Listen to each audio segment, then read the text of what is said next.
Welcome, everyone, for this deep dive. We're taking a look at Matriz. It's the debut solo album from Sarah Vidal. That's right. And our source basically is the album description. So our aim here is to unpack what this album is all about, its significance. Yeah, and what stands out immediately is, well, it comes after a 15-year career. The solo debut feels like a culmination, doesn't it? Absolutely. 15 years. That's a long time building experience, developing a voice. It suggests that this isn't just a casual release. There's likely a lot behind it. And you know what's really interesting is that Matriz isn't just like brand new compositions. It's 12 traditional Portuguese songs. But with modern arrangements. That's the hook, isn't it? The blend. Exactly. Tradition meets modernity. What do you think that actually means in practice? Like modern arrangements for traditional folk songs? Well, it could be anything, really. Different instruments, maybe unexpected harmonies, rhythmic changes.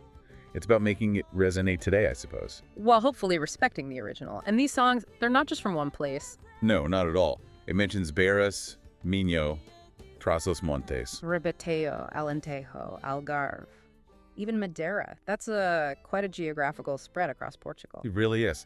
And each region, has its own flavor. Minho's often got that lively, dancey feel. Right, whereas Alentejo, that's more known for the very soulful, polyphonic singing, isn't it? Exactly. So pulling from all those sources suggests a really rich tapestry of sound. It makes you think about the central theme, too. The description says it focuses on the female condition from cradle to grave.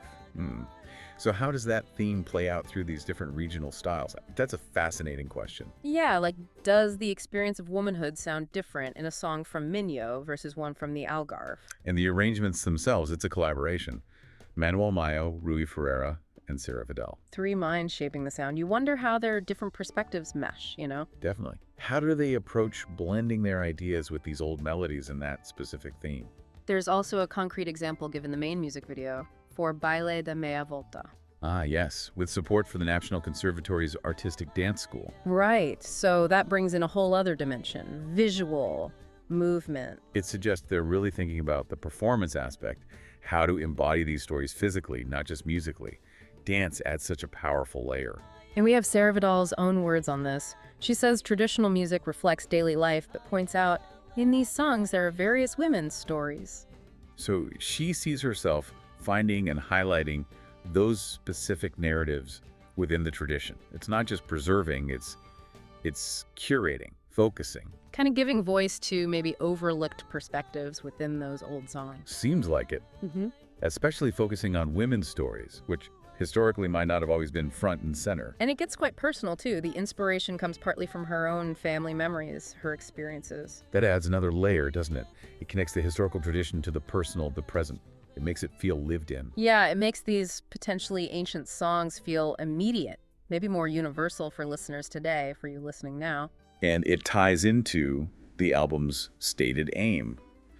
Revitalizing traditional music while keeping its authenticity. That's always a tricky balance. It really is. How do you make something old feel new without losing what made it special in the first place? It takes, real skill and understanding. You need to know the roots deeply, but also have a vision for where to take it. The arrangements need to connect, but still honor the source. Okay, so let's pull this together. We've got Matriz, Sarah Vidal's solo debut after 15 years.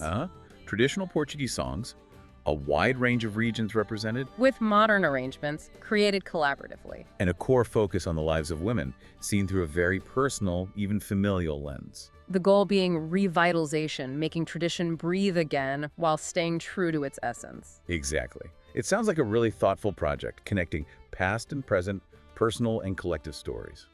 So wrapping up our dive into Matriz, it leaves us with something to think about, perhaps. Well, how does reinterpreting traditional music through a specific lens like this, focusing intensely on the female experience, how does that actually change the way you can see and value these cultural forms today? Does it unlock new relevance? That's a great point. Does that focus allow us to hear things in the music and the stories that maybe we missed before? Something for you to ponder.